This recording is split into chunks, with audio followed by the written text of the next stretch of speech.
é a realidade da língua. O que você precisa entender basicamente? É que eu disse para você que o verbo é meu número 2. Ele é o cara mais importante de qualquer frase, independentemente de ser negativa, pergunta, afirmativa. Agora, na língua inglesa não existe sujeito oculto ou sujeito indeterminado. Por que eu estou dizendo isso? Porque aí você pensa assim, na semana que vem virá, né, um exemplo que até eu escutei hoje de uma aluna, na semana que vem virá, cadê o sujeito? Quando você faz na semana que vem virá, aí você vai lá para o inglês. Next week, a futuro é o will, aí o virá você não sabe se você usa o come ou o go, e aí você se perde. Peraí, você está falando de quem? Eu preciso de um sujeito. Eu preciso de um sujeito. De quem que você está falando? Do seu chefe? Então você vai começar com o seu chefe. My boss. Ele, he ou she. Futuro, will. Aí você complementa. Will come next week. My boss will come next. Então eu preciso disso aqui, ó. SVO, sujeito, verbo, objeto. O que é o objeto? É o complemento do verbo. Vou te mostrar isso na prática. A língua inglesa segue religiosamente esse beabá. Se você seguir isso aqui, você nunca mais vai ter problema. Por quê? Porque existe quase que uma tentação demoníaca dentro da gente de começar tudo com yesterday, next week. A gente sempre começa frases com elementos temporais e eu não consigo entender o porquê. Frase se começa com sujeito. Vamos lá. I bought. Eu comprei. Eu comprei o quê? Pergunta. I bought. What? O que eu comprei? Pergunta ao verbo. Lembra lá na sexta série, sétima, né? A gente aprendeu o verbo transitivo direto, indireto. Se você compra algo. Lembra disso? Então, o inglês ele segue religiosamente isso. No português nem tanto, mas no inglês a gente segue isso. Então é muito mais simples. Está lá, ó, o meu sujeito e meu verbo. Está aqui, ó, o meu S e meu V. O que vem tudo a partir dali é meu complemento, é meu objeto. Então, ó, I bought. Pergunta ao verbo. What? I bought an ice cream. Eu comprei um sorvete. A próxima pergunta é where. É lugar, place. Onde que você comprou o sorvete? I bought an ice cream at McDonald's. Se você está me falando quem é o sujeito, quem que é o verbo, o complemento, que foi que você comprou, onde foi que você comprou, qual que é a última pergunta que resta? Quando você comprou? Time, when? E aí você vai responder, I bought an ice cream at McDonald's yesterday. Tá lá, todos os meus elementos. Qual que é o problema? Pensa em português. Em português você vai fazer, eu ontem comprei um sanduíche, ontem eu. Você não tem muita ordem, né? Mas no inglês, se você seguir essa ordem, tá tudo bonitinho. Qual que é a ordem? Olha lá. Sujeito, verbo, objeto, place and time. Lugar e tempo. Por que o tempo está aqui em amarelo? Porque se você quiser dar ênfase, você traz o tempo para frente. Olha só. Tempo, sujeito, verbo, objeto e lugar. Então eu coloco aqui só para dar uma ênfase. Então, ó, yesterday I bought an ice cream at McDonald's. O que você percebe? Que não importa a ordem, mas desde que você seja o quê? Prático, racional, responda as perguntas, faça pergunta ao verbo, e naturalmente esses elementos vão aparecendo. E você vai perceber o quê? Ah, tanto faz colocar o tempo na frente? Não, porque aqui você está dando ênfase. Então eu só coloco o tempo na frente quando eu quero dar ênfase numa informação. Mas o padrão é esse. Ah, Youssef, se eu não quiser falar o lugar, é só colocar o tempo no final. I bought an ice cream yesterday. Acabou. Ah, eu não quero falar, né? Eu não quero falar quando que foi, eu só quero falar que eu comprei. Então, nesse caso, não dá. Quando é passado, você sempre tem que falar quando. Esse é o segredo na língua inglesa.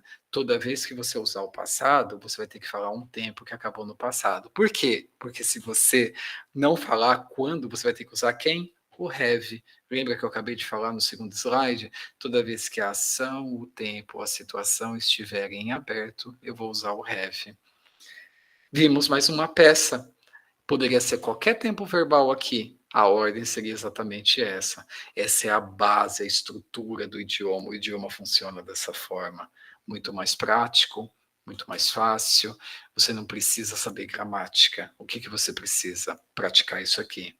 Aí sim fazer exercício, partindo das suas próprias frases, você vai começar a entender que isso tem uma lógica de funcionamento.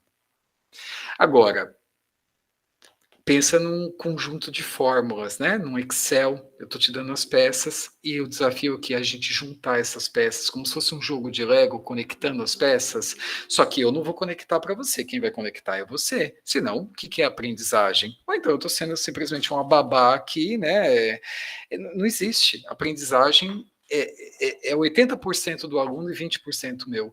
O que eu faço com meus alunos, basicamente, é ser um guia, né? É orientar, mostrar, trabalhar com a dificuldade de cada um e a partir disso vai se formando os elementos. Mas para isso é preciso o quê? Metodologia, didática, estudo, né? Tem, imagina, 15 anos que eu sou professor, tem 27, 28 anos que eu estudo a língua inglesa e continuo estudando. Né? Agora vamos dar um próximo passo, partindo do português. Olha só, eu vou pegar essas duas frases aqui, ó. Eu dou meu telefone para você e eu gosto dela e ela gosta de mim. Com o inglês que você tem, por mais básico que você acha que seja o seu inglês, eu desafio você a pensar em como você falaria essas duas frases no inglês. O que que acontece? Na primeira, é muito comum, né, a gente ver uma dúvida aqui, ó.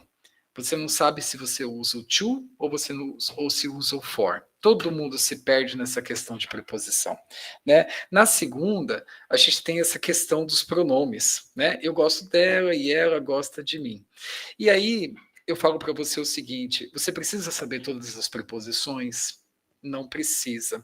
Você precisa saber todos os pronomes? Também não precisa. Por quê? Porque se você simplesmente conhecer a estrutura do idioma e você reposicionar esses elementos, você vai perceber que é muito mais fácil. Eu vou aqui naquilo que eu mais escuto, tá? Eu escuto assim, ó. I give my phone number to you or for you? Né? Aqui a pessoa fica na dúvida, ela não sabe o que que usa, né? Então ela vem aqui, ó. I give my, né? O telefone, phone number, aí fica na dúvida se colocou to ou for. I give my phone number to or for you. Tá aqui. E aqui, às vezes, também tem gente que faz isso aqui, né? I like she and she likes I. Ou não sabe se coloca um bi, não sabe o que que faz ali.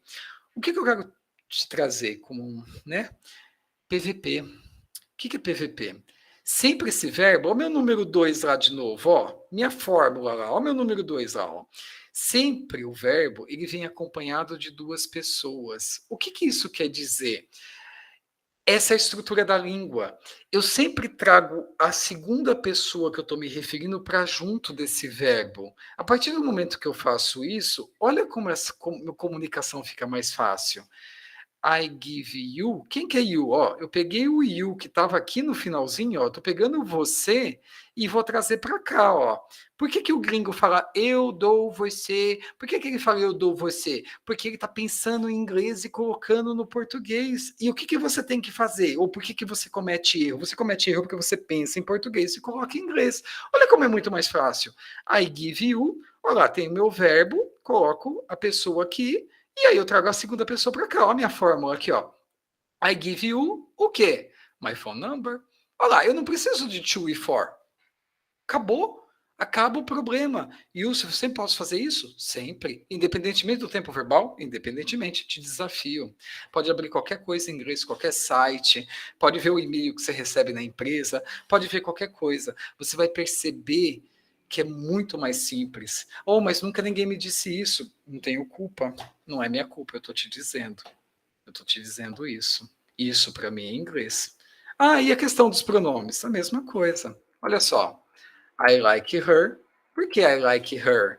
Aqui eu tenho um pronome, né? E isso é importante. Quem são esses pronomes? A primeira pessoa sempre é um pronome pessoal. A segunda pessoa não é um objeto, então o meu pronome é objeto. Né? Então, para isso que serve. O que, que adianta você saber tabelas, né? Todo mundo, eu falo que tem dois tipos de aluno, né? Tem o tarado da gramática, ele consome, ele quer gramática, e tem o fóbico, né? Ah, eu tenho medo, eu não falo porque eu tenho vergonha e tal. Basicamente, o aluno, ele se, né, identifica assim, ou ele tem medo, vergonha, é o fóbico, ou ele é o taradão da gramática e quer consumir gramática. E o convite que eu faço é o quê? É que você dê um passo, né? Aqui não somos criança, aqui a gente está todo mundo buscando, né, uma melhoria contínua, né? Porque a gente quer galgar, né, oportunidades melhores, mas de uma maneira consciente, né, entender que você não está gastando, você está investindo, e todo investimento ele te traz retorno. Por quê? Porque a primeira promoção que você receber por causa do inglês, a primeira oportunidade que você receber por causa do inglês, ele se paga. O inglês traz o retorno, ainda que seja um happy hour. O gringo chega, né? Só quem que vai lá pro happy hour, lá pro coco bambu com o gringo? Quem se comunica? Quem não se comunica, né, perdeu. Ah, não tem almoço grátis. Tem sim, tem almoço grátis, tem cerveja grátis, tem churrascaria grátis, desde que você se comunique em inglês. Oh, lógico que tem, né? Então, tá aqui, ó. Então, I like she não vai ser I like she. Por quê? Porque she é um pronome pessoal. Então, I like her. Olha lá. Pessoa, verbo, pessoa. I like her and she likes me. Olha lá. Então, por que me? Porque aqui é um pronome objeto, né? Sempre depois do verbo, um pronome objeto. E antes do verbo, no início, um pronome pessoal. Nossa, mas aqui está no meio. Não, aqui não está no meio, né? Quando eu coloco o and, é uma conjunção, eu estou unindo duas orações, e aí simplesmente, né? Eu estou iniciando uma nova frase. Pessoal, 30 minutos, 3 slides. Olha o volume de conhecimento, porque isso aqui não